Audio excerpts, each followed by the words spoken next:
কি করছো? তাই বালু দিয়ে পাহাড় বানাচ্ছো? এই দেখো আমিও পাহাড় বানিয়ে দিচ্ছি, অনেকগুলো, অনেক উঁচু হবে, দেখবা? দেখো পাহাড়টা অনেক উঁচু হবে, এরকম এরকম থাকুক। এই দেখো তুমি ভালো পাহাড় বানাতে পারো তো। তাই, থ্যাংক ইউ।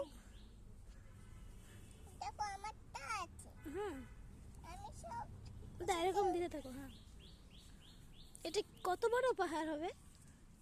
একটা পাহাড় হবে, সেই জন্য আমি পাহাড় বানাচ্ছি। আমার ছোট ছোট। ও, ছোট ছোট।